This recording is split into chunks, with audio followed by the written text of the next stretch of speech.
Hi, it's Matt McLachlan with a very special invitation to join me in Gallipoli. For the first time, my signature tour is going to Gallipoli, and in May 2025, we're going to spend 10 days walking in the footsteps of the Anzacs on the most iconic battlefields of this most iconic campaign.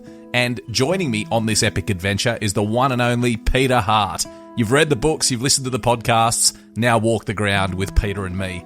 Now, this is a one-off tour. It's the only tour I'll be personally escorting in 2025, and having Peter Hart with me just makes it all the more special. I have no idea if we will ever run this tour again, so don't miss the chance to join us in Istanbul on the 21st of May, 2025. Visit battlefields.com.au for full details, and I look forward to seeing you in Gallipoli. This Halloween, ghoul all out with Instacart. Whether you're hunting for the perfect costume, eyeing that giant bag of candy, or casting spells with eerie decor, we've got it all in one place. Download the Instacart app and get delivery in as fast as 30 minutes. Plus, enjoy $0 delivery fees on your first 3 orders. Offer valid for a limited time, minimum $10 per order, service fees, other fees, and additional terms apply. Instacart, bringing the store to your door this Halloween. A Living History production. This is the Living History Podcast, broadcasting live across the airwaves.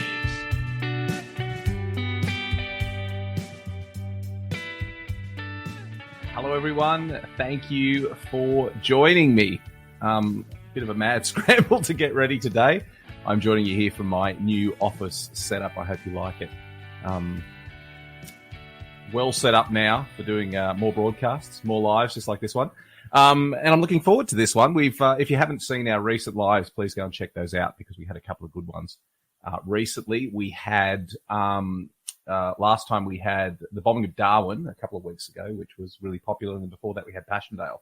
So please go and check those out and say hello.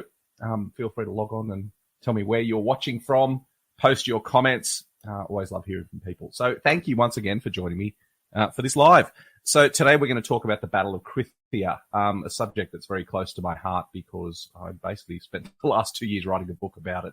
It's a fascinating battle, one that Australians don't really know very much about, at Gallipoli, and we're going to talk all about that today. So I'm very excited to share that with you. So let me know in the comments. Do people know about the Battle of Krithia? Is it unknown to you? Post a comment. Let me know what your expertise is on the Battle of Krithia, because my experience is most people haven't heard of it at all. So I'm interested to see if our viewers here have known anything about it. A quick rundown on everything that I've been up to. I like to do this at the start of the lives, tell you everything we've been up to. In the touring space, a lot is going on. We're going to have our 2025 tours released very soon. So if you want to walk the battlefields, it's a fantastic opportunity. There's never really been a better time for that. It's very, very busy. Lots of people are traveling. We're carrying about more than 200 people are coming with us for Anzac Day, which is just extraordinary. I'm so grateful that people are choosing to travel with us. So we have tours to Gallipoli, we have tours to the Western Front, and our new tour for Anzac Day, which is Ypres, for Anzac Day, has been very popular. The Belgian town of Ypres, or Ypres as it's known to local people, that's been very, very popular as well. So there's 3 great destinations for Anzac Day if you want to come with us in 2025. Details will be released soon. My signature tour is also going to be released very soon. So that's the only tour that I lead personally. If you want to come with me, details of that will be released very soon as well. And if you are heading over to Europe and you want to join us for a shorter tour of the battlefields, check out our website, which is battlefields.com.au. We have a range of tours we call our Explorer tours, which are 3 or 4 day tours which bolt on to your longer trip. So if you want to walk in the footsteps of the Anzacs, I'd love you to join us on a tour. We've got some incredible historians and some great tours that visit all those key Australian sites. So do come along. In terms of media things, I'll get rid of that. In terms of media things, there's a lot going on at the moment. If you enjoy our podcast, which I know lots of people do, there's several things happening. Several things occurring at the moment. So Pete and Gary's Military History, which is a podcast really the sister podcast to everything I'm doing. Check it out. Peter Hart and Gary Bain do an incredible job on their military history podcast. It's military history with a slightly irreverent tone. They've got a new season just starting now. They're focusing on Gallipoli, coincidentally, as well. So lots of great Gallipoli content on Pete and Gary's military history. So check that out wherever you get your podcasts. My podcast, Living History, is back as well with a new season. Lots of great interviews. This week's episode is an interview about John F. Kennedy during the Second World War. PT-109, the Australian coast watcher who rescued him when his ship was sunk in the Solomon Islands. So certainly check that out. That's the Living History podcast. And on Living History, we have a whole special, which is starting next month, on Gallipoli in the lead up to Anzac Day. So we've got lots of Gallipoli content at the moment. So in the lead up to Anzac Day, we're going to do an 8-part special on Gallipoli. I mean, it'll be the most comprehensive thing we have ever done about Gallipoli. That will be me and Peter Hart will be doing that together. So look out for that on Living History. So over 8 episodes, so that's 8 hours of content. We're going to tell the full story of Gallipoli, lots of quotes from veterans, and just reveal the disaster that was the Gallipoli campaign. So in the lead up to Anzac Day, look out for that on Living History. I'll post lots about it on social media so you won't miss out on that one. Oh, we're getting some comments coming through here. Michelle says, I didn't even know about this. It wasn't even mentioned. Yeah, that's pretty common, Michelle. Most people have not heard of Krithia when we talk about the Anzac battles.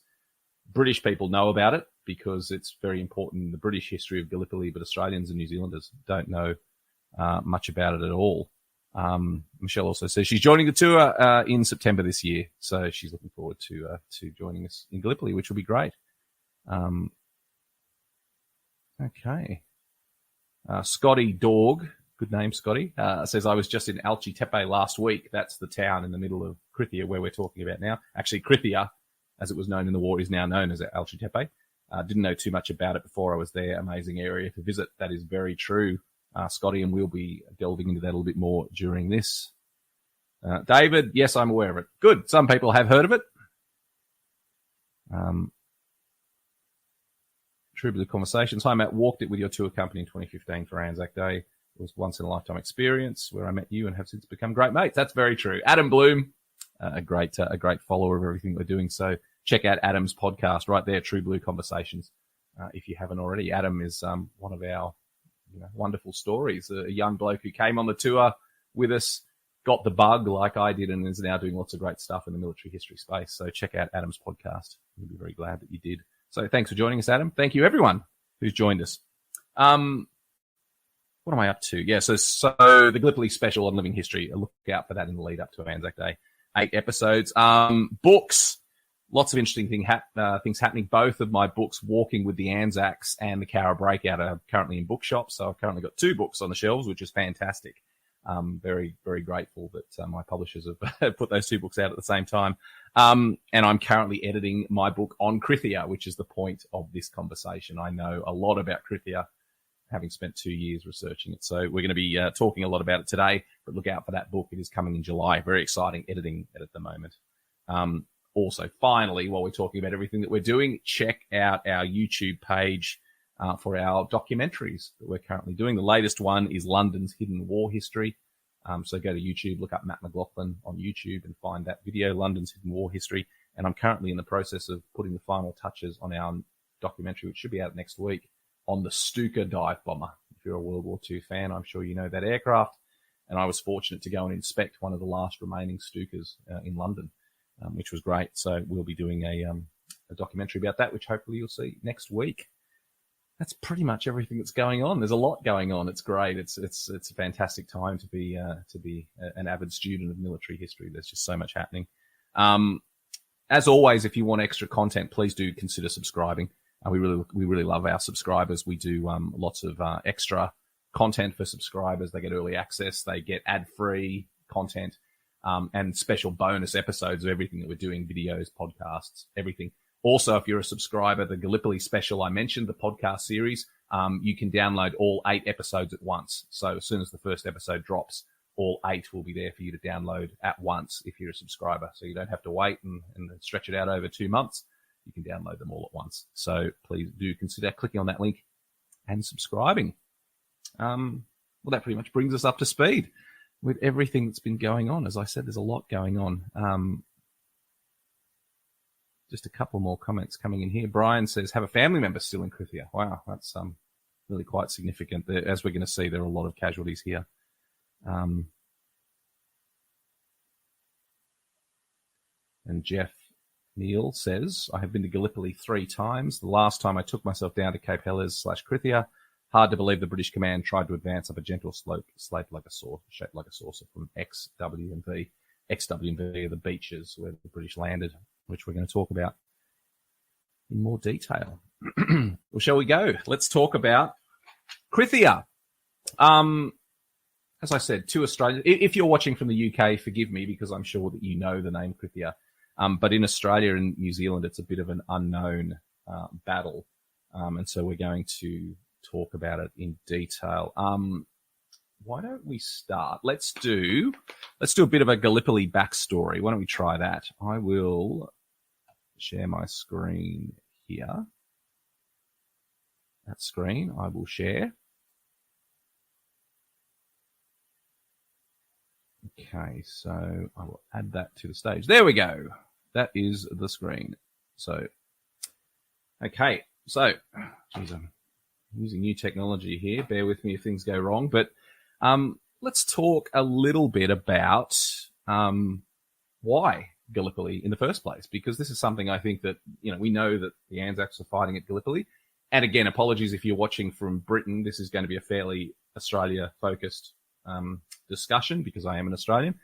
But we'll be mentioning lots to do with the British and the French and the New Zealanders, and everyone will be involved. So it's going to be an Australian angle, but we're going to include everyone who participated.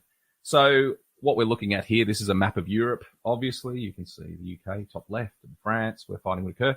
And sort of center, you can see Turkey. So if I come over here, let's zoom in a bit now. So here's Turkey. So this is Italy off to the left, Greece in the middle, Turkey off to the right. Turkey, as it's now known. I'm not sure if everyone saw about the name change that Turkey has recently undertaken, which I think is a great idea, just to avoid connotations with the slang terms for Turkey.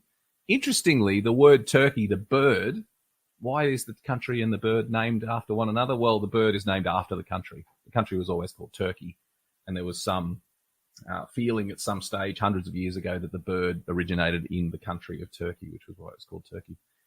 But the Turkish people are keen to distance themselves a little bit from the poor connotations of the word Turkey, so they've gone to the word, it's the English spelling of how they pronounce it in Turkish, which is actually Turkiye. So that's fascinating. So you can see that there on the map, the new name for Turkey. So we should try from now on to refer to it in that way. Okay, I'm zooming in now.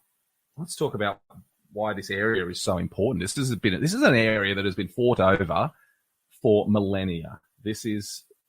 I mean, when Xerxes took the Persian army and eventually fought against the Spartans at Thermopylae, he crossed the waters of the Dardanelles, right where we're talking at Gallipoli, thousands of years before the Gallipoli campaign. So why is this important? I'm not sure if you can see my mouse on this. I think you can. Yes, I'm seeing a mouse here. I think you can see my mouse. So let's what we've got here is this is the Gallipoli Peninsula right in the middle where it says Çanakkale. That's the main town in the Gallipoli area. So this ocean here, this water, this sea here on the left is the Aegean. The Aegean obviously connects to the Mediterranean, which then goes through the Straits of Gibraltar and into the Atlantic and the rest of the world. So that is the Aegean Sea, very important there. And that is the Gallipoli Peninsula. Sorry, I've got another comment coming in here. Let's go back to the comments. So Jats, Matt, long-time follower, just want to say thanks so much for all your great work bringing important history to life for all of us. Well, thank you, Jats. That's very kind. I do what I can. It's a funny thing. I do it because I love doing it. And I'm very fortunate that there's other people that share the passion and do it with me. So thank you for tuning in. It wouldn't be anything if people weren't watching. As I said in the first live, I'd probably still do this even if people weren't watching, but it's great to have an audience. So the Aegean Sea, as you can see there, the Aegean Sea, this is the Gallipoli Peninsula. So the key to Gallipoli, the thing we most often misunderstand, is Gallipoli is not about the land. Gallipoli is about the water. And let me talk about the water. So we've got the Aegean Sea there. And let's look at some geography. Up to the top right here, that's the Black Sea. So let's zoom out even further. This is the Black Sea up here. And here, during the First World War, this area to the north of the Black Sea, this is Crimea, this is Ukraine, this is the area which horrifically is being fought over now. I can't believe a war has returned to Europe, but this is the Black Sea. During the First World War, Russia was our ally. Russia, we zoom out, this is all of what is Russia. Russia has ports up in the north here, but those ports get iced in during the winter. They also had the ports in the Black Sea and around Crimea. This is the only part of the Russian port system that doesn't get iced in winter. So the Black Sea is vital to the Russians and always has been. That's why they invaded Crimea in the first place. So Russia had a fleet during the First World War in the Black Sea. To get that fleet to the rest of the world, this is the path they had to take. So they have to leave the Black Sea and they have to travel through this skinny little waterway here. So this is Istanbul, during the Gallipoli campaign known as Constantinople. So they leave the Black Sea, they travel through this tiny, skinny little waterway, which is the Bosphorus River, which separates this side of Turkey, which is the Asian side, from this side, which is the European side. Turkey is the only country in the world that is on two continents. Asia on this side, Europe on this side, and it's separated by this tiny, skinny little waterway, which is called the Bosphorus, which leads through the heart of Istanbul. So if you've been to Istanbul, the beautiful river that goes through the heart is connecting the Black Sea to this sea, which is the Sea of Marmara, a big inland sea here, which is all within Turkey. So you've got the Sea of Marmara. So if you are a ship in the Black Sea and you want to get anywhere to the rest of the world, you have to come through the Bosphorus, through the Sea of Marmara, and then you go into this waterway here. This waterway is called, drumroll, the Dardanelles. That is the waterway there, and that is the Gallipoli Peninsula. So you come down through the Sea of Marmara, you go down through the Dardanelles, a very narrow passageway which gets incredibly narrow just here. This section is called the Narrows. As it goes down here, you travel down through the Dardanelles, chug, out here into the Aegean, and then the Mediterranean, and then the rest of the world. Rather long explanation, but it's crucial to what's going on here. When Turkey joined the war at the end of 1914 on the side of Germany, they closed the Dardanelles by putting mines across here, and there were large forts down both sides of the Dardanelles. The Dardanelles were closed to shipping. It meant that Russia had a fleet blockaded in the Black Sea. They couldn't get their fleet out. And also it meant that we couldn't resupply the Russians. We couldn't send supplies and ammunition and troops and food and all sorts of things we wanted to the Russians. So it was an issue. So the whole idea of the Gallipoli campaign was to seize the Dardanelles, to seize this strait, and to enable ships to open this area up and to resume communication with Russia. That is the whole point of the Gallipoli campaign. A side benefit was that they felt that the Ottoman Empire, as it was at the time, was known as the sick man of Europe. And if a fleet of ships came up and started bombarding Constantinople, today's Istanbul, Turkey would pretty quickly surrender, and they would knock a German enemy out of the war pretty swiftly, and that would be a great victory for the Allies. It would also open up a bit of a right hook to be able to attack Germany and Austria from the rear. That was the plan with the Gallipoli campaign. So when we think of Gallipoli, don't think about the land as much as we do think about the water. Everything was to do with capturing the Straits of the Dardanelles. And on the 18th of March, the British and French kicked off the first stage of this when they sent a fleet of ships up into the Dardanelles to bombard the forts on both sides of the Dardanelles and to clear the mines and to enable ships to get through. It was a disaster. We lost 4 ships, sunk, heaps were damaged, and the Turks did a very good job of defending their homeland. Let's not forget that. We seem to we always have a position from a sort of a British/Australian Western perspective that we are responsible for everything that's going on. But let's not forget that at Gallipoli, probably the main reason we were defeated is just brilliant defense by the Turks. The Turks are incredibly brave, and they made huge sacrifices to defend their homeland. So let's not forget the role of the Turks when we discuss Gallipoli. And the first stage of that was doing a brilliant job of blowing the absolute hell out of the British and French warships that sailed into this part of the Dardanelles. So with the naval attack having been a disaster, the Navy said, we're not going to try again until you silence the forts. And the way to silence the forts, you land troops, and the troops would, in theory, capture the peninsula very quickly, overtake the forts, and then the ships could clear the minefields and carry on, and the naval campaign would begin again. So that's the point of the Gallipoli campaign, in a very lengthy nutshell. It was a disaster. It was very poorly conceived. The stat that I always give is it took more than 2 years to plan D-Day. in 1944. And the Gallipoli campaign, which up to that time was the largest amphibious operation in history, was planned in 3 weeks. So it was never going to work. It was a ridiculous idea. And there we have it. That's the story of Gallipoli. I hope that makes sense. If you have any questions during all of this, please put them in the comments. Let's do a bit of geography of the peninsula itself in terms of the land campaign. So we've talked about the Dardanelles. So let's look at Anzac Cove. Okay, so here's the peninsula. The plan was that British and French forces would land down near Sudal Bahia on the southern toe of the peninsula, and then they would march pretty swiftly northeast along the peninsula, and meanwhile Anzac forces would land up here on this big curving beach, march inland, cut the peninsula in half. As we all know, the Anzacs landed on the wrong beach. Wasn't quite as simple as that. They landed in the area they were supposed to, but they just landed too bunched up, and they landed famously here at Anzac Cove. This is Anzac Cove, and these are the battlefields of the Anzac sector. So this tiny little strip here is Anzac Cove. Bit of a side note, this beach here to the south is Brighton Beach, and this is where most of the force was supposed to come ashore. So they were supposed to come ashore on Anzac Cove, but also on Brighton Beach. They were going to come ashore. It was actually a blessing in disguise. My opinion now is that the only reason the Anzac landing worked in any capacity is because they came ashore at Anzac Cove. Because Brighton Beach was mined. It was very heavily defended by Turks. There were trenches all the back here. And this promontory is called Gaba Tepe, and the Turks had lots of artillery here, and they had practiced in the months before the landings, absolutely blasting this beach with shell fire. So it would have been absolute carnage if the Anzacs had come ashore there through what I would now consider a stroke of good luck, because they landed at Anzac Cove. They were effectively shielded by these two headlands at each end. So this is the only undefended part of coastline up here, and also the only bit that's shielded from view from the Turks because of the two headlands either side. So it was actually, I think, a blessing in disguise. But we're not here to talk too much about what happened at Anzac. We'll do that in a later discussion. What we're here to talk about is what happened down here, the Battle of Krithia. Now, obviously, it's a long way away. It's a very long way from Anzac Cove up here, if you can see where I'm pointing my mouse, west of Kochadere, down here to the southern toe of the peninsula. And this is why it's probably an unknown story.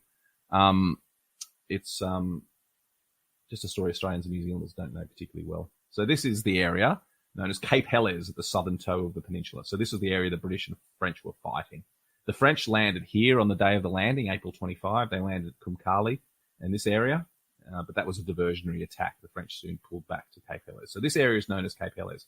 And around this southern toe here were the landing beaches where the British and French came ashore. So lots of Aussies don't even know this fact, that at the same time we were landing at Anzac Cove, the British and French were coming ashore at Cape Helles on 5 major beaches down here, codenamed V Beach, W Beach, X Beach, Y Beach, and S Beach. I got there in the end. And while I said that the Anzac Cove landing was fairly sheltered and the Anzacs came ashore pretty much unopposed, it was not the case at Cape Helles. The British came ashore under an absolute hail of fire.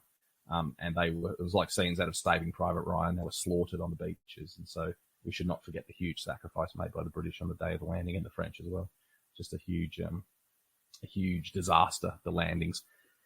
And effectively what happened is the Turks put up such a strong defense that the British found themselves hemmed in a very narrow beachhead like the Anzacs did in Anzac Cove. This town here, Alchi Tepe, is what is today is known as the village of Krithia. This was Krithia at the time, today known as Alchi Tepe. And just here to the right, just up in this area, here. In this area here, just to the northeast of the village of Krithia, today's Alchi Tepe, is a hill known as Archie Baba, and that's going to feature prominently in lots of our discussions. So the basic concept, the area we're talking about is Cape Helles. The British and French were advancing in its northeast direction. Their objective, in fact, for the first day, their objective was the village of Krithia and this hill known as Archie Baba.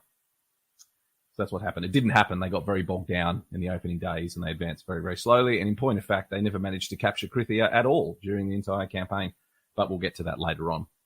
So that's the overview of what we're talking about. So there was when we talk about the Battle of Krithia, we are talking about, I will just come back to you here so you can see me again. When we talk about the Battle of Krithia, we're actually talking about the Second Battle of Krithia, which took place on the 6th to the 8th of May, 1915. There was basically in the early days of the campaign, the British advancing and the French advancing, trying to just push forward towards the village of Krithia and getting mown down. We should talk about the Turkish defence. At this stage, there were no solid trench lines in the Helles sector. The Turks were fighting from improvised positions. And so the British, they were in a bit of a bind, is that they wanted to move forward as quickly as they could before the Turks had a chance to dig in. But the quicker they moved forward, the less chance they had to unload artillery, the less chance they had to unload shells.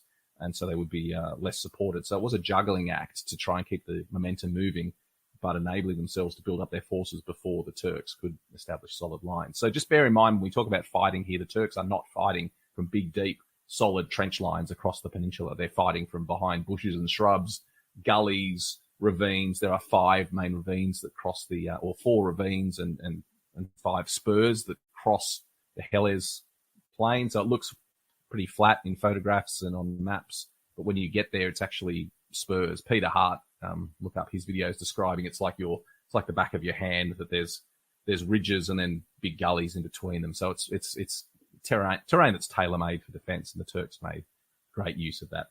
So that's where we are. After a week or so of fighting, the British have advanced forward. They're nowhere near their objective of Krithia. And so they need help. They need to get on the move again.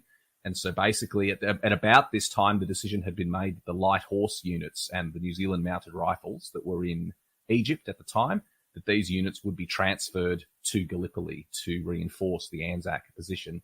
And so General Hamilton, Sir Ian Hamilton, the overall commander of the Mediterranean Expeditionary Force, he made the decision that if these reinforcements were coming to Anzac, that he could take some of the troops who were at Anzac and send them to Cape Helles to help in the advance. So this is the story of the Second Battle of Krithia, and what, as far as the Australians and New Zealanders are concerned, was just the Battle of Krithia. So I hope that makes sense. If it doesn't, let me know. I've shot a lot of information at you. But the basic idea is the Anzacs are digging in the Anzac sector. The British and French are getting nowhere in Helles. Hamilton always viewed Helles as the main battlefield. Let's send some troops from Anzac to reinforce the British and French and to take part in the next attack. And that is why Australians and New Zealanders ended up in Cape Helles for the Battle of Krithia. Some other comments here. Kevin Morel says, the Turkish memorial to the missing, or the martyrs memorial in that area, is possibly the most impressive memorial I've seen. Very true, Kevin. It's a fantastic memorial down there. The Abadeh, it's also known as.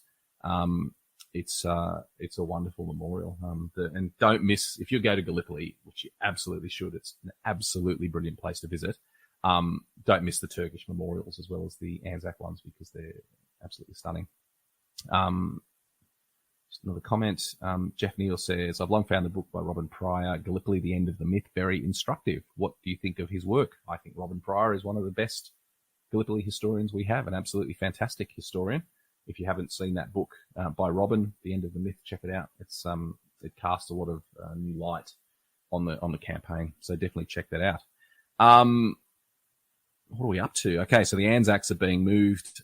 This was I want to pause just to say what a huge risk this was. The decision was made they were going to send 2 brigades to Cape Helles from the Anzac sector. I won't get too bogged down on brigades and divisions and battalions, but basically there were 5 brigades in total in the Anzac sector. There was 1 New Zealand brigade and there were 4 Australian brigades in the Anzac sector. So 2 of them would be sent to Cape Helles. Just extraordinary to think that 2/5 of the entire Anzac force at Gallipoli was going to be sent to Cape Helles. And if you're a New Zealander watching this and you want to know the New Zealand story, every New Zealander at Gallipoli at that time, with the exception of the mounted units, every infantryman was sent to Cape Helles to fight at Krithia. So all of the New Zealanders fought at Krithia, with a few exceptions of some small troops, but the vast majority of the New Zealanders at Gallipoli fought in the Battle of Krithia. It's really quite extraordinary. Okay, so let's talk about Krithia. I won't just talk. I'll show you some slides as well. So this is one thing I wanted to highlight. This is a picture here that I just put up because we overlook this way too often. These are French troops at Gallipoli. We overlooked the contribution of the French quite significantly. And the French had probably the toughest part of the campaign from the Allied perspective, fighting at Gallipoli. So let's not overlook the French when we think about Gallipoli. I tell you what, the people that overlook the French more than anyone else are the French themselves. Most French people you speak to don't even know they had troops at Gallipoli, but we shouldn't make the same mistake. Let's remember the French because they played a vital role in the Gallipoli campaign. So this, let's talk about the Anzacs moving down to Cape Helles in the first place. How did they get them down there? So let's talk some numbers. By this stage, a brigade at full strength is about 4,000 men, but by this stage, so we're talking the 6th of May, so we're only talking 10 days after the landings, there'd been so much fighting going on, so many casualties that both brigades that would be sent down were down to about 2,500. So they lost 1,500 out of their 4,000 original strength. So 2 brigades were going to be sent down. It was the entire New Zealand brigade and also the Australian 2nd Brigade. So about roughly 2,500 men each they had. So about 5,000 Anzacs in total were going to be sent to Cape Helles to participate in the Second Battle of Krithia. So it's an extraordinary number. Again, thinking that we don't really know much about this battle at all. 5,000 Anzacs fought in this battle. Absolutely extraordinary. This is a picture of Anzac Cove relatively early in the campaign, showing everything that's going on. You can see troops on the beach. You can see the flimsy piers that they had to make. It was a terrible beachhead, terrible spot to try and act as the base for an army. But you can see lighters there that would take the men away. And the 5,000 men, the 5,000 Anzacs who would fight at Krithia, were sent in boats from Anzac Cove, and it was a disaster, an absolute disaster. The boats didn't arrive on time. The beach became crowded. All of the men that were due to hop into boats ended up on the beach at the same time. Imagine if the Turks had realized and lobbed some shells over there. There were 5,000 men crammed onto the beach. Eventually, they got them loaded into boats and sent down to Helles, but it was almost a disaster. Just the movement of the men down to Cape Helles. And interestingly, when I wrote the book, this was one of the things that I think this book contributes to the history, is that when you hear about the Anzac move to Cape Helles before the Battle of Krithia, it's usually fairly superficial. Most histories just say the Anzacs moved down on the night of 5th of May, they loaded into boats and they headed down to Cape Helles. When you look into the records and see what an ordeal and a disaster it was, it's really quite extraordinary. And the Navy actually prepared a report afterwards because it was such a disaster. The Navy prepared a report talking about everything that had gone wrong. And this is a quote. I'll go back. This is a quote. The troops are more disorganized than they had ever been since the commencement of operations. It is not yet known whether the night on the beach had any ill effect on the readiness of the 2 brigades for action on arrival at Cape Helles, but the above facts are placed on record just in case it had. So, interesting. I think that the Navy is trying to cover its butt a little bit there and just saying that the disruption caused by the move may have had an effect, because basically the men had no sleep. They spent the night on the beach and then headed down to Cape Helles, where they arrived the next day. And this is where they arrived. This is V Beach. This is actually a photograph of Australians arriving at V Beach on the morning of the 6th of May, 1915, before the Cape Helles operations, before the Battle of Krithia. So that ship there in the background with the multicoloured hull is the famous River Clyde. And if you've read anything about the landings at V Beach, the Helles landings, you'll know about the River Clyde. The River Clyde was an old collier, an old coal ship. And again, just the ludicrousness of the Gallipoli plan. Maybe they were inspired because Troy is not very far away from Gallipoli. Maybe they were inspired by the story of the Trojan horse, but the British got this old ship. They loaded it full of troops and they ran it aground on the beach at V Beach. And the idea was that special doors called sally ports would open in the sides. Men would rush down and overwhelm the Turks. It was an absolute disaster. The ship just chugged in very slowly. It hit the beach. The doors opened in the sides. There were men scrambling to try and build a sort of a flimsy pier out of rowboats so that men could get ashore. And then in single file, thousands of men started streaming out of these doors straight into the gun sights of the waiting Turks. And it was horrific. Hundreds and hundreds and hundreds of men were shot down as they tried to get off the River Clyde. Just absolutely horrific. And that was the V Beach landing. This was the key part of the V Beach landing. And so when the Australians arrived on the 6th of May, they pulled up alongside the River Clyde they'd heard all these stories. They saw the bullet marks all over the ship, and they saw the large graves where all the men had been buried. So it must have been quite a sight to come ashore. Wouldn't bode well for the operation, I would think, the Australians had coming up. This is what an Australian said when he came ashore at V Beach. When I saw this place, I felt thankful that it had not been our task to land here instead of at Anzac. Here at Helles, there was a narrow beach flanked on one side by high cliffs and on the other by the fort of Settle Bahia. The top of the beach was defended by acres of barbed wire about a 1/4 inch in diameter with a 2-inch barb every 1/4 of an inch along it.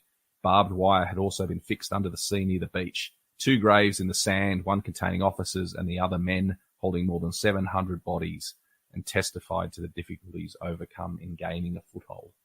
And that was the story of V Beach. It was absolutely horrific. So it's fascinating there that someone who landed at Anzac Cove then said how lucky he felt that he didn't have to land at Cape Helles. So again, we should readdress that thought that the Anzacs came ashore under a hail of fire at Anzac Cove. They absolutely didn't.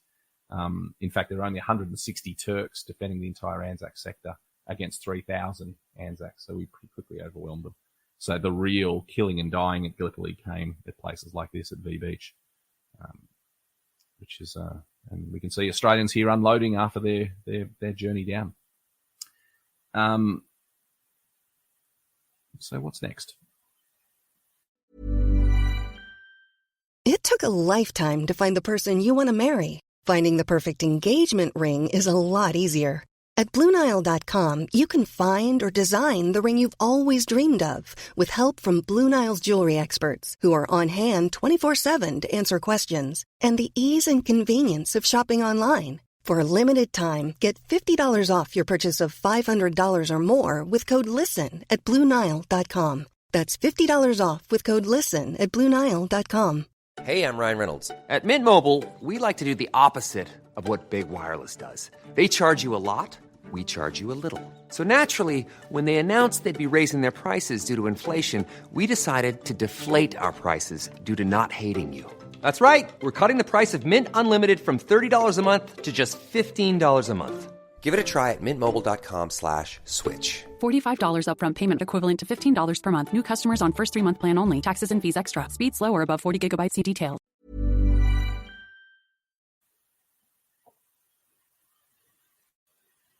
David Way says, just ordered Robin Pryor's book from my local library. That's a good move, David. You'll enjoy it. Great book. Certainly one that I would absolutely recommend to everyone.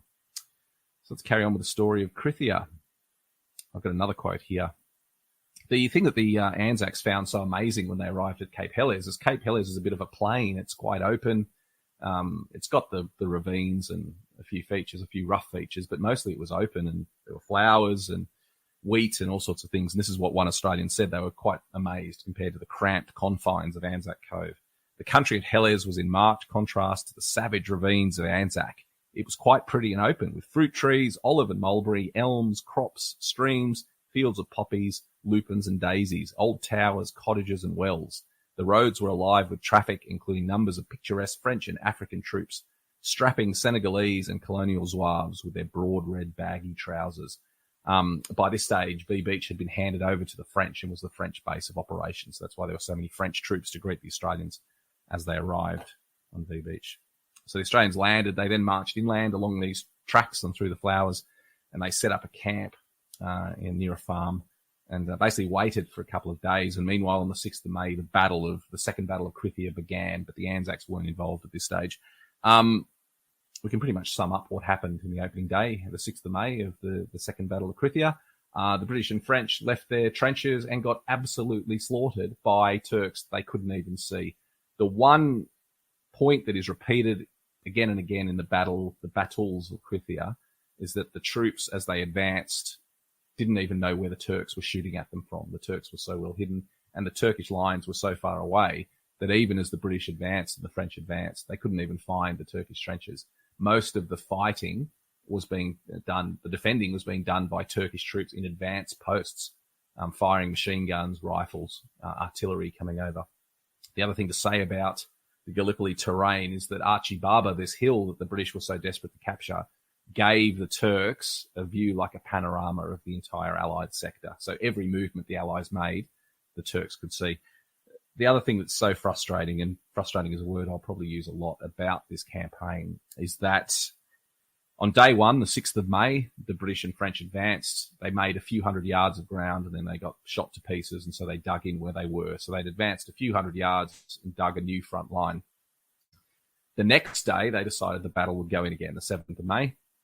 More British and French troops would attack. They brought new troops into the line, new troops would attack. The issue was, though, that there was now 300 yards between the old front line and the new front line. And in order to carry on the attack, the new troops have to be in the new front line. The point was, though, there were no communication trenches linking the two front lines. So the troops had to advance across the open to even get to their new front line. And most of the casualties in the fighting at Krithia occurred with troops advancing in their own rear area, effectively just trying to reach their own front line. It was absolutely disastrous, and just criminal. Anyway, the battles of Krithia. So thousands of British have already been killed on the 6th of May. On the 7th of May, another attack was made across the same ground. And again, the same results. The line kept getting edged forward, but the British and French were shot down in huge numbers. Thousands had been killed in those opening 2 days of the battle. This is a photo actually taken on the 7th of May showing New Zealanders in their billet preparing for the battle. So the New Zealanders were brought into the line on the evening of the 7th of May to support the British. And on the 8th of May, the New Zealanders were sent in to attack.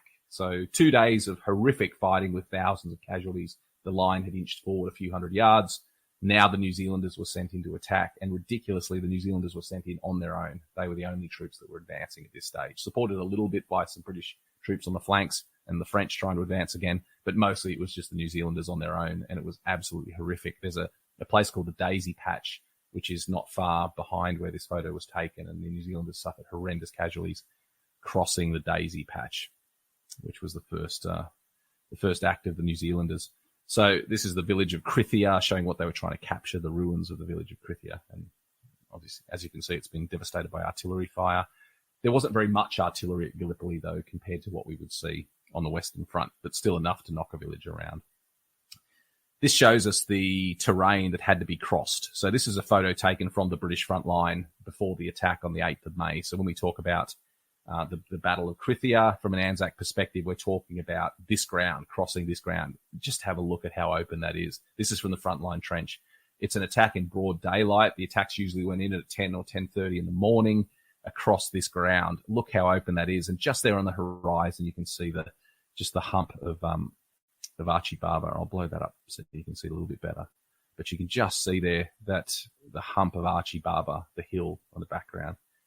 And this is what they were trying to attack. So just a murderously exposed plain. They were always going to get shot down trying to cross this ground, with the Turks up on that high ground having a full view across them. And as I said, crossing the ground just to reach their own front line. It's just quite horrific. So this is where the New Zealanders were sent in. The New Zealanders attacked on their own on the morning of the 8th of May, got shot down. Then in the afternoon, to the horror of the New Zealanders, they were ordered to go in and attack again the second time. And this time, the Australians were going to join them. So this is the battle of the afternoon of the 8th of May, where the Australians were called in to join the attack. Now, the Australians at 5 p.m. or just before 5 p.m. on the 8th of May were digging in, and they were in the rear area. They were about to eat their dinner. They were preparing their dinner. And all of a sudden they got an order saying, you will join the attack alongside the New Zealanders at 5:30. So they had less than 35 minutes to prepare an attack. And in the official history, Charles Bean said that at no other time in the First World War were Australians ordered to attack at such short notice. But to their immense credit, they managed to get themselves organised, get into line and advance alongside the New Zealanders. When I say alongside the New Zealanders advanced a small amount and then quite sensibly went to ground. And so now the Australians were effectively advancing on their own. And this is what we talk about as the Battle of Krithia. It wasn't a battle so much as just an advance into terrible fire. And the Australians, like the New Zealanders before them, like the British before them, like the French before them, were cut down by an unseen enemy, firing machine guns, shrapnel, and high explosive shells and shrapnel shells and rifle fire as well. This cut the Australians down. So the Australians who talked about, who remembered the advance, the survivors who remembered the advance at Krithia, talked about just the horror of, how proud they were that the Australians stood shoulder to shoulder and advanced, but just the horror of advancing into that fire. So this is a fantastic painting which shows us, shows the Australian advance on Krithia. You can see Archie Barber in the background, the shells exploding. And that man with the stick there in the foreground is actually General Mackay. General Mackay, who would earn infamy the following year when he commanded the 5th Division at Fromelles. And Mackay was blamed pretty wholeheartedly and not unreasonably for the disaster that came at Fromelles in 1916. We'll do that as another live at some stage. So that's Mackay there ordering his men forward. What's actually happening here is this is a British trench called Tommy's Trench to the Australians. The Australians were advancing. All of a sudden, they came across a trench unexpectedly full of British troops, and this was the new front line. The Australians hadn't realised that they hadn't reached the front line yet. So they sort of scrambled across Tommy's Trench and continued the advance towards Krithia and Archie Barber. And it was just a disaster. Charles Bean, the war correspondent who went on to write the official history and also to found the Australian War Memorial, he was there at this battle. He watched it firsthand. He actually went forwards and back several times across the battlefield, half a dozen times. He said he knew this battle better than any other one of the war, with the exception of Pozières in France, which he also crossed a lot. And in fact, he rescued a wounded man and was recommended for the Military Cross, which he didn't receive because he was actually a civilian, so he was not entitled to a military award. But here's a quote from Charles Bean as the Australians left Tommy's Trench in that painting, the moment when the Australians climbed up out of the trench and continued the advance.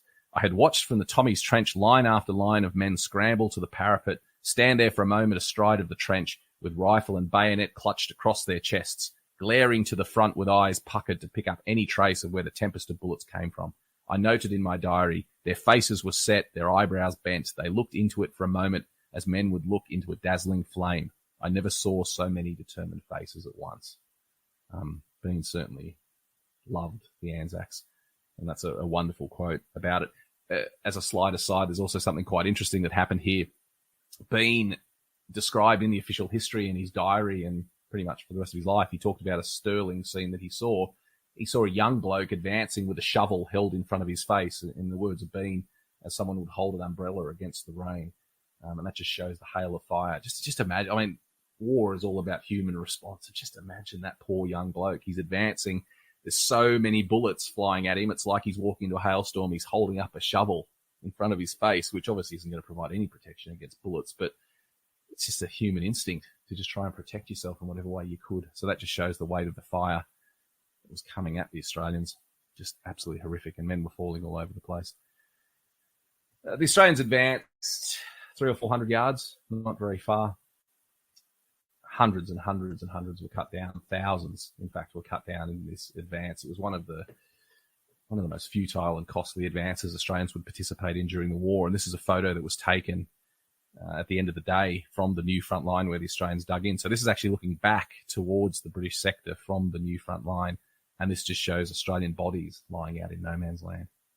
What a photo. There's a rifle there. There's 3 or 4 bodies we can see, just men just hit everywhere and fell and lay there. And interestingly, Charles Bean came back to Krithia. We came back to Gallipoli at the start of 1919. And he went to Krithia and he walked the ground, and the bodies of the Australians, the skeletons, were still lying out on the battlefield where they'd been left. They'd never been buried. And they were still lying there. And he collected several scraps of uniform and remnants of the Australians, of the men that had been killed. And they're still in the Australian War Memorial collection. I've been fortunate to see them. I'm not sure if there's any on display. Occasionally they have them on display, but I've seen them in the vaults of the Australian War Memorial, and like tattered scraps of uniform with the Australia symbol and colour patch of the battalions that participated. So, incidentally, this was a almost wholly Victorian action. The 2nd Brigade had been raised in Victoria. So for our friends who are watching from Victoria, it is almost a wholly Victorian action. So you should be very proud of the work that the Victorians did here.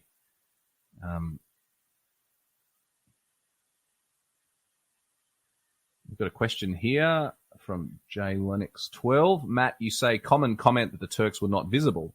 There were some fights over territory where the trenches disguised covered with logs. Oh, okay. So were the trenches disguised covered with logs Jeff asks. No, Jeff, basically the Turks had not had a chance to establish trenches yet. This was only 10 days after the landing. There were some trenches starting to be formed, but the Turks were mostly just hidden in ravines, hidden behind clumps of scrub, hidden in little short scrapes or sections of trench. And it was just the distance involved. Men were advancing, couldn't see where the fire was coming from. The Turks were very well concealed, just in natural features of the ground. And basically, it's a factor of the simple fact that the Anzacs didn't get close to them. They couldn't see. The British and French didn't either. The reason they couldn't see the Turks is they never got within more than a few hundred yards of them. And so that's why it was so difficult to see where the fire was coming from. But again, imagine the horror of that situation of advancing and not even knowing where the fire is coming from, and coming from all directions as well. So another comment here, Tamara says, incredibly proud of family members in both the 6th and 7th battalions. Well, Tamara, the 6th and 7th were right in the thick of the action. So 5th, 6th, 7th and 8th battalions advanced at Krithia. So most soldiers identified most closely with their battalion. So if we talk about family members now that we know who served during the war, usually it's a battalion that we associate with them. A battalion's about 1,000 men at full strength. And so the 4 battalions that participated from the Australian perspective were the 5th, 6th, 7th and 8th. So if you have a relative who was at Gallipoli in that time, they almost certainly participated in the horrendous Battle of Krithia. So just look at that photo. To me, that's one of the most moving photos of the war. Just showing the Australians lying out there, knowing that most of those Australians would still be there when Charles Bean came back 4 years later. Just terrific. Incidentally, in about 2013, I think it was, 2014, we had a tour at Gallipoli for Anzac Day, and I was not leading the tour, but I happened to be in Gallipoli at the same time. I caught up with the group, and one of the passengers said, we were at Cape Helles today walking the ground, and we walked across the battlefield of Krithia that I'd never heard of. And I found this. I thought this was interesting. And he held out his hand and he had an Australian rising sun collar dog. Actually, it was a collar dog, not a shoulder title. It was a collar dog from the collar of an Australian soldier. It was a little bit bent up and obviously very rusty, but that almost certainly came from an Australian killed in that advance at Krithia. Absolutely unbelievable. It was the only time in the Gallipoli campaign that the Australians were there, just for this one day. And so he found an Australian rising sun badge on the battlefield of Krithia. Just extraordinary. I'm very jealous. I wish it had been me that had found it, but amazing that these things are still there to be found. Absolutely extraordinary. So, I haven't done a particularly detailed battle analysis here, basically because there's not much to discuss. The Australians advanced, they got mown down, and it was horrific, but I do have some accounts here to describe just how horrific it was. This is a New Zealander, actually. I'd covered about 75 yards at my top speed when by a hammer, and I fell over and lay still among the daisies. This is a New Zealander crossing the daisy patch. After a few seconds, perceiving that I was not dead, but had merely been shot through both legs. Extraordinary. I raised my head cautiously and looked about me. The ground all round me was plentifully dotted with khaki-clad figures, for the most part ominously still, though here and there was to be seen one endeavouring to crawl to the trenches in front. Just in front lay the British trench, and as I looked, one of the men in it beckoned to me with his finger. I made ready to act on it by unfastening my equipment and allowing it to fall off. As I was unable to get up, I had no alternative but to shuffle along as best I could. By using this mode of progression, I reached the trench and lay there in great pain, but sheltered from a constant stream of bullets. And again, that emphasises the point I made before. Most of the casualties occurred in the advance to the front line. This was not a heroic advance to capture enemy trenches. They never got anywhere near the enemy trenches. This was an advance to the front line. Horrific. Absolutely horrific. This is another quote about what it was like to try and advance in this area. Now the storm was let loose and increased every moment in fury until a splashing, spurting shower of lead was falling like rain on a pond. Hugging the ground in frantic terror, we began to dig blindly with our puny entrenching tools. But soon the 4 men nearest me were lying, one dead, 2 with broken legs, and the other badly wounded in the shoulder. A sledgehammer blow on the foot made me turn with positive relief that I had met my fate, but it was a mere graze and hardly bled. Another bullet passed through my coat, and a third ripped along 2 feet of my rifle sling. Then the wounded man on my right got a bullet through the head that ended his troubles. And still without remission, the air was full of hissing bullets and screaming shells. What can I say about that? It's just horrific. As I said, this wasn't a battle. This was a slaughter. It only lasted about an hour as well, I should add. This was the Australians and New Zealanders advanced. They got mown down. They dug in. where they were. Another quote, you could see your mates going down right and left, and you were face to face with the stark realization that this was the end of it. And that was the thought that was with you the whole time, because despite the fact that we couldn't see a Turk, he was pelting us with everything he got from all corners. And the marvel to me is how the dickens he was able to do it after the barrage that had fallen on him. And sure enough, we got to within about a mile of Krithia village when I copped my packet. And as I lay down, I said, thank Christ for that. And that was actually Private Brent, his name was, and he was wounded so badly at Krithia that he was sent back to England and never returned to Gallipoli. But then he returned to the Western Front and earned himself a Distinguished Conduct Medal fighting on the Western Front. So very brave man, but I just love that. When we got half a mile with Krithia village, when I copped my packet, very badly wounded he was, but he survived the war. And I thought I'd show you this just to demonstrate what was achieved at the Battle of Krithia. So I'll blow that up full screen. I'll enlarge on my own screen so I can see. Okay, so this is a map of the southern toe of Cape Helles. Don't worry about reading all the footnotes. I'll talk you through it. Basically, it's pretty straightforward. Where it says 29, that's the British 29th Division that the Australians were attached to. On the right, the CEO, that's the French, the Corps Expeditionary Orient. The Australians and New Zealanders were loosely in the middle, where it says Krithia Spur and Fir Tree Spur. That's where the Australians and New Zealanders were advancing, on the left of that road that runs up through the sort of middle of the battlefield and leads all the way from V Beach at the bottom all the way up to the top right to the village of Krithia. Okay.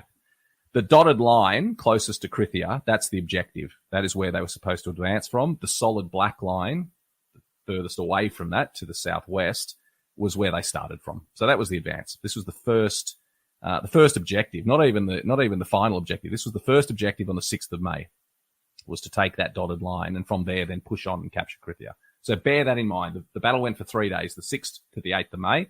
The first objective on the 6th of May is that dotted line, not very close to Krithia. Here's what actually happened. Each of those lines in between the solid black line and the dotted line show the advance each day. So the British got to that first dotted line on the 6th of May. On the 7th of May, they got to that next bottom line. And then when the Australians and New Zealanders came in and the French on the right, they managed to advance that dotted line with the 3 dots, that third one. They never got anywhere near their objective for the first day of the battle, the 6th of May. And in point of fact, I'll reveal the big fact now. The village of Krithia was never taken by the British and the Allies, even though it was their objective for the first day of the campaign. So the British and French were at Gallipoli for 9 months. They were there for a month longer than the Australians.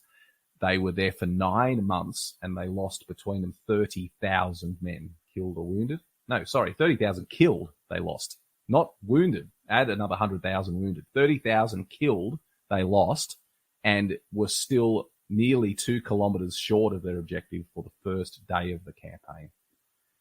There is nothing that sums up how terrible the Gallipoli campaign was than that statistic. It's just horrific. If anyone says to me, explain in one simple fact why Gallipoli was such a disaster, that's it. That's the Second Battle of Krithia. Horrific. Any questions? If you've got questions, please put those in the comments. If you're watching this after the fact, because we get thousands of people watch these videos once they're uploaded to YouTube. If you're watching this after the fact, please put your questions in the comments and I will respond to them when they pop up. But if you're watching this live and you've got any questions about that battle at all, please put them in the comments. It's not really much to say. Just horrific loss of life. Let's talk about the casualties. So we had about 2,500 men in each brigade, so 5,000 in total. We lost about 50% of the men that went into action in the Battle of Krithia. So just under 50% in the New Zealanders and almost exactly 50% with the Australians killed or wounded. It was absolutely horrific. It destroyed the 2 brigades that participated. So when the New Zealand and Australian brigades went back to Anzac, and obviously they continued fighting at Anzac for the rest of the campaign, it took them several months before they were up to strength enough to participate in operations that came up, but we'll talk about those in a bit more detail. So we've got a question here. What should happen to human remains found on the peninsula? We found plenty scattered around Hill 60 at Anzac. Thoughts on a possible mass grave in the area? Interesting question, Kevin. Human remains at Gallipoli, you find them a lot, particularly in the Anzac sector, because as Les Carline said, the Anzac sector is basically an erosion in progress. So the Anzac sector is constantly, as it rains, the land is constantly washing down into the sea, and so it uncovers human remains. Most of those generally are Turkish, and the reason I say that is because the Turks were not as focused on burial as the Allies were, and so the Turks. One quote I saw said that the Turks just used to cover their bodies with enough dirt to stop their coats blowing in the breeze. So the Turks are always a bit more ambivalent about their dead on the battlefield. They'd just cover them up. They'd throw them into the nearest gully. They'd throw them into an abandoned trench and cover them up. So often when you find human remains, which pretty much everyone does when they go to Gallipoli, the probably safest bet is that they're Turkish. The Turks have actually done a great job of identifying their own mass graves at Gallipoli in recent decades, which is great to see. Occasionally you can find human remains in an area that you suspect might be an Anzac or a British or French remains down in the Helles sector.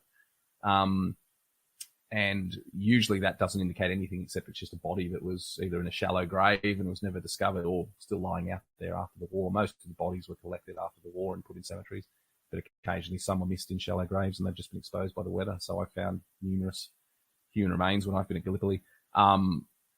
It depends what they are. If it's just a single bone, usually not much happens with it. Usually you just sort of rebury it and leave it there. But if it's a skull or, I mean, this is pretty gory, I'm sorry, but if it's a skull or sort of a whole skeleton, then Commonwealth War Graves will come and reinter that as an unknown soldier. So it's a big question about human remains. It's always a question. Kevin's just clarifying at Krithia what should happen with human remains. Oh, okay. I think Kevin's alluding to the thoughts about a mass grave. This is an aside, but we should talk about it. So Lambus and Glazos, who discovered the mass graves at Fromelles, is convinced that there's a mass grave at Krithia containing Australians. And he's currently doing hard work trying to prove that there's a grave or several mass graves at Krithia where the Australians were buried, probably either immediately in the days after the battle, they were buried in mass graves, or even after the war, when graves units came through, they might have been put in mass graves. Personally, I think it's unlikely because we're going to talk in a minute about the main cemetery that is at Krithia. I think the Australians that were killed at Krithia are all buried there. We'll talk about that a little bit later on. I just don't think the maths works particularly well. But Lambus is very determined and he is convinced there's a mass grave. So we'll see what happens. And I'm happy to be proven wrong on that one because I think it would be quite remarkable if we discovered a mass grave at Krithia containing the missing Australians. So I hope that answers your question, Kevin. We'll wait. The jury's still out. We'll wait to see. Let's talk about Krithia today. Let's just look at a few photos. Normally on these things I do a video. I don't actually have a video of the Krithia area, but I do have some photos. So let's talk about those. So this, I'll blow this up full screen for you so you can see. So this is V Beach, where the British came ashore on the day of the landing on the River Clyde and were mown down. That little spit of rocks there in the foreground was where the River Clyde ran aground. And so this was the hell that was V Beach. I'm not sure the numbers. I think about 1,000 men were supposed to come ashore, and I think 200 managed to get ashore safely. You can just see to the right where that boat is sort of lying there. There's a low bank, and that bank was there on the day of the landing, and that's what saved hundreds of men because they could shelter behind that bank and couldn't get shot by the Turks. Off to the sort of center right is a white, you can see also a white shape. That's the cemetery at V Beach, which contains thousands of bodies of the men killed in the sector. And up on the cliffs right in the center of the picture there, you can see that memorial. That's the Cape Helles Memorial, the Helles Memorial, which we're going to talk about in a bit more detail. This is the Helles Memorial. This records the missing from Cape Helles. Mostly British, about 20,000 British missing from Cape Helles. But interestingly, there are some Australians recorded here. The Australian missing from the Battle of Krithia. So 230 odd men. Their bodies were never recovered of the probably nearly 2,000 Australians killed or wounded. About 230 odd were not recovered, and they are recorded on the Helles Memorial, the missing of Krithia. And that's just a photograph there showing that the Australians are that's a tribute to the Anzac Corps because this is also a battle memorial. But the Australian names are on that memorial as well, alongside about 20,000 of their missing British comrades. The New Zealanders are not on this memorial. As always, the New Zealanders are determined to upset British order. And so the New Zealanders are listed on a memorial close to the battlefield at 12 Tree Copse Cemetery. That's where you have to go to see the New Zealand missing. It's funny, though, in my research, I found quite a few New Zealanders who there'd been some administrative confusion about when they'd been killed, and they're only on the memorial at 12 Tree Copse if they were killed at Krithia, but there were some admin problems, and some people were listed as having been killed later, so they're actually recorded on the memorial at Chunuk Bair in the Anzac sector, even though they were killed at Gallipoli. So if you are looking for a relative or a New Zealander who was killed, you might actually find them remembered in the Anzac sector rather than at Cape Helles where they belong. This is the battlefield today. We saw those photos taken at the time, and this is the same view today, looking across the battlefield. This is the killing fields of Krithia. This is about the position of the Anzac line. It's a little bit further back. This was probably the start line on the 6th of May where the British advanced from. But you can see, again, on the skyline, you can see the hump of Archie Baba. The important thing to note is today the ground is a lot more farmed and cultivated than it was in 1915. So we saw how open and barren the plain was in 1915. Today there's a lot more trees and crops and things going on. So it's not as easy to picture what it was like. But in 1915, it was completely barren. But as you can see, it's still a fairly open plain, and it's an absolutely wonderful battlefield to walk across. I'd list it as one of my top 3, I would say, battlefields that you absolutely must walk across if you want to walk in the footsteps of the Anzacs. Other ones are like, I would say, Bullecourt in France is a wonderful battlefield to walk across. Hamel from a 1918 battlefield. The battlefield is great. The approach is great. Just to get a feeling for what the Anzacs went through, but add Krithia to that list. You can walk in the footsteps of the Anzacs from the moment they stepped ashore at V Beach all the way up to Redoubt Cemetery, where the dead now lie. It's an extraordinary battlefield, and I've done it several times, so please do that when you go to Gallipoli. In the future, at some stage, I'm not sure if it'll be in 2025 or later, but I will do a signature tour to Gallipoli, where I will lead a tour to walk this ground, and we will absolutely, as a highlight, we will walk the full battlefield of Krithia. So look out for that. I'll advise when that's available. This is where the battle ended for the Australians. This is Redoubt Cemetery. There's several thousand burials here, and about 1,300 of them are unidentified. I think there's about just under 2,000 buried there, roughly, and about 1,300 are unidentified. And so there's another perspective here of the cemetery. Like all Gallipoli cemeteries, it's quite extraordinary. There's no headstones marking unknown graves. So the whole cemetery is full of bodies, all buried in neat graves and neat rows, but they're just not marked with headstones. So people often walk around that grass area thinking, oh, we're just in a park in the middle of the cemetery. It's not. There's bodies underneath your feet. 1,300 of them in this cemetery. Going back to the mass grave, I think because of the number of unknowns buried there, I think it's highly likely that the Australians who were buried in mass graves after the fighting were reburied in Redoubt Cemetery. But again, I'm happy to be proven wrong if Lambus discovers that that's not the case.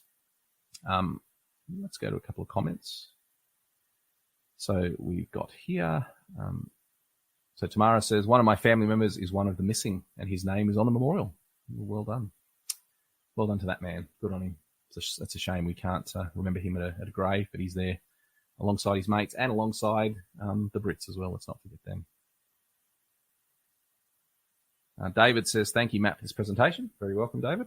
I was blessed to tour the peninsula with your tour led by Craig Roach in 2022. We found remains which were GPSed and reported by Craig to CWGC, the Commonwealth War Graves Commission. Wow, quite extraordinary. If Craig is noting that they should be reported to the Commonwealth War Graves, Craig who lives at Gallipoli, that means it must have been pretty significant remains. So I'm sure the Commonwealth War Graves has taken those in hand and reburied them. So this is Redoubt Cemetery, the end of the journey. This is where the Australians who were killed at Krithia lie. This is just behind the furthest point reached by the Australians in the advance. It's a long way from Krithia to this spot, the village of Krithia. So they didn't get very close, but they're all buried here. Interesting, there's an English oak tree in this cemetery as well, the only one on the peninsula, and it's a memorial to a British soldier who was killed in a diversionary attack in August in the Helles sector. So there was a third battle of Krithia, I'm sorry to say. The lessons weren't learnt from the first or second. The third battle of Krithia took place in June, July. There's a number of attacks there. This time the British did get into the Turkish trenches, but were repulsed with heavy loss. So again, lots of casualties and no gaining of ground. And again, when the British left in January, 1916, when they withdrew from Gallipoli, they were still 2 kilometres short of the village of Krithia, their objective for the first day. They never captured it. One of my favourite headstones, when I say favourite, one of the headstones that touches me the most at Gallipoli is in this cemetery. It's a bloke called Archie Odgers, who actually fought under the pseudonym Mark Wraith. I don't know why, but he fought under a false name. But he's buried in the cemetery, and he actually has a known grave, which is unusual. So he was identified. He was killed in the Battle of Krithia. And his headstone says, "Still living, still loving, still with us." And I think that's a wonderful summation of what happened at Krithia. And that's actually the last line of my book, as I say, the people at Krithia are still with us. If only we make the effort to look for them. So that's really quite extraordinary. Well, I hope that whet your appetite a bit to get over to Gallipoli. I'm getting excited when I see the terrain now. I just get so excited. It is a wonderful battlefield, the most wonderful battlefield I think you can visit. So if you haven't been, get over there. It is absolutely fantastic. Come with us on a tour, or simply head over there yourself and check it out. It's a fantastic battlefield. But thank you so much for joining me. I really appreciate it. This is the shameless plug section. There's the book. The Krithia book, which has been a labour of love for 2 years now, is coming out in July. So you can pre-order it online now. So please do. I'm very proud of it. It was a great story, and I feel very honoured that I got to tell it. These men deserve to be remembered. As we said with Archie Odgers, he's still loving, still living, still with us. And I think that's very true. So thank you very much for joining me for this live. We had a great turnout. So thank you for tuning in. We'll do another one in the not too distant future, but just thank you so much for joining me, and I will see you out there for another interesting chapter of history. Thanks very much. Thanks for listening. Don't forget to subscribe and leave a review for the podcast, and visit livinghistorytv.com for more great history content. On November 7th, Thundercat, Karasoft, and NVIDIA teamed up to host a discussion with leading government panelists to speak on best practices and challenges agencies are facing with AI. Learn how we can plan to navigate complex policy landscapes, assess agency needs, and contribute to shaping the future of AI applications in the government. You can now tune into the conversation on the Feds at the Edge podcast, streaming on all major platforms. Visit thundercattech.com/events for more info. That's thundercattech.com/events.